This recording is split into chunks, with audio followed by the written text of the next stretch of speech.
అందరికీ నమస్కారం అండి. Welcome back to our channel Hanvi vlogs.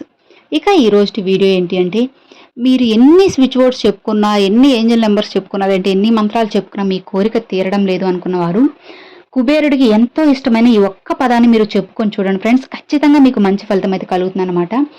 మీరు డిలే అవుతున్న పనులన్నీ కానివ్వచ్చు, మీకు రావాల్సిన ధనం కానివ్వచ్చు, లేదంటే మీ ఇంట్లో ఏదైనా గొడవలున్నా, మీకు ఏదో శని ఉంది, లేదంటే ఏదో ఉంది మీ ఇంట్లో, మాకేం జరగడం లేదు అని అనుకున్నప్పుడు ఇవి చాలా బాగా యూజ్ అవుతుందండి. ఈ పదం అనేది చాలా ఈజీ అన్నమాట. అందరూ చెప్పుకోగలుగుతాను. చదువు వచ్చిన వాళ్ళు కానీ, రాని వాళ్ళు కానీ ఒకసారి వింటే మీకు గుర్తుండిపోతుంది అన్నమాట.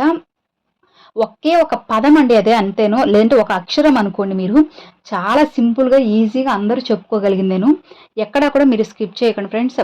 ఎందుకంటే చాలామంది ఇప్పుడు నేను మన ఛానల్‌లోనే స్విచ్ బోర్డ్స్, ఏంజెల్ నంబర్స్ పెట్టున్నాను. అందులో కొంతమందికి జరిగాయి, కొంతమందికి జరగడం లేదు. వాళ్ళు నాకు మెసేజ్ కూడా చేస్తున్నారండి. మాకేం జరగడం లేదు, మేము ఏం చేయాలి అని చెప్పి. అలా మీకు తీరడం లేదు. కానీ నమ్మకంతో ఉంటే అది కూడా జరుగుతుందండి. కాకపోతే అంత టైం మేము వెయిట్ చేయలేము, త్వరగా అయిపోవాలి అని అనుకున్నప్పుడు ఈ పదం కుబేరుడికి ఎంతో ఇష్టమైన ఈ ఒక్క పదాన్ని చెప్పుకోండి ఫ్రెండ్స్. చాలా మంచి ఫలితం అయితే కలుగుతుందన్నమాట. ఒకే ఒక అక్షరం అండి ఇది. ఒక పదం కూడా అవసరం లేదు. ఒక అక్షరం లాగే ఉంటుందన్నమాట. చాలా సింపుల్‌గా, ఈజీగా చెప్పుకోవచ్చు. కానీ దీనికి నియమాలు కంపల్సరీ పాటించాలండి. ఇదొక బీజాక్షరం లాగనమాట. ఇప్పుడు ఓం అనేది మనం అమ్మవారికి ఎలా అయితే బీజాక్షరం లాగా చెప్పుకుంటామో, అలానే ఇది కూడా కుబేరుడికి ఎంతో ఇష్టమైన బీజాక్షరం లాగైతే ఉంటుందండి. దీనికి నియమాలు పీరియడ్స్ సమయంలో అస్సలు చెప్పుకోకూడదనమాట. నార్మల్‌గా అమ్మవారి బీజాక్షరాలు ఏంటి అంటే, ఇప్పుడు మీరు కాకపోయినా మీ ఇంట్లో ఎవరైనా పీరియడ్స్ అయినా మీరు చెప్పుకోవచ్చు. కానీ ఈ బీజాక్షరానికి మాత్రం మీ ఇంట్లో ఎవ్వరు పీరియడ్స్ సమయంలో ఉన్నా కానీ అసలు చెప్పుకోకూడదనమాట. అంటే ఒకవేళ భార్య పీరియడ్స్‌లో ఉన్నప్పుడు భర్త చెప్పుకోకూడదు. ఒకవేళ పిల్లలు ఉన్నప్పుడు అమ్మా నాన్నలు కూడా ఎవ్వరు చెప్పుకోకూడదు. లేదు ఒకవేళ మాకు అత్యవసరము చెప్పుకోవాలి అని అనుకున్నప్పుడు పీరియడ్స్‌లో ఉన్న వాళ్ళని అసలు మీరు అంటే కొంచెం దూరంగా పెట్టాలన్నమాట. ఆ ఇంట్లో కాకుండా పక్కింట్లో కానీ, లేదంటే వేరే రూమ్‌లో కానీ, మీ ఇంట్లోనే గదులుంటాయి కదండీ, అట్లా చేసుకోండి. అలా అంత అవసరం లేదు కాబట్టి పీరియడ్స్‌లో ఉన్నప్పుడు మాత్రం స్కిప్ చేసి, 5 రోజులు స్కిప్ చేసి తర్వాత చెప్పుకోండి ఫ్రెండ్స్.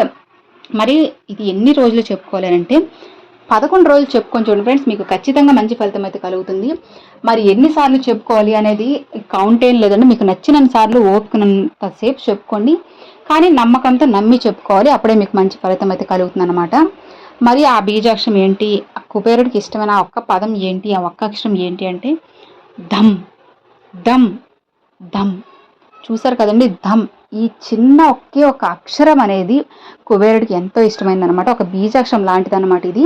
కాబట్టి ఇది మీరు చెప్పుకున్నట్లయితే డిలే అవుతున్న మీ పనులన్నీ కానివ్వచ్చు, మీకు రావాల్సిన ధనం కానివ్వచ్చు, లేదా మేము ఏ జన్మలో ఏదైనా పాపం చేసినామేమో, అందుకే మాకు రావాల్సిన ధనం రావడం లేదు అని అనుకున్నప్పుడు కూడా మీరు ఇది చేసుకోండి ఫ్రెండ్స్.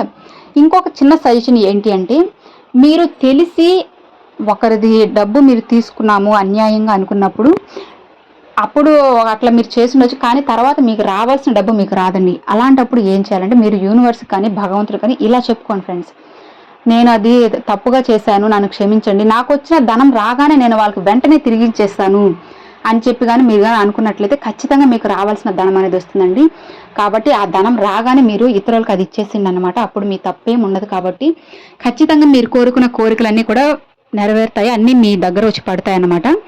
ఇక చూసారు కదండి, అది ఈ వీడియో మీ అందరికి నచ్చింది అనుకుంటున్నాను. నచ్చితే లైక్ చేయండి, మీ ఫ్రెండ్స్ అండ్ ఫ్యామిలీస్కి షేర్ చేయండి. ఫస్ట్గా మన ఛానల్ చూసారు, సబ్స్క్రైబ్ చేసి సపోర్ట్ చేయండి ఫ్రెండ్స్. Thanks for watching.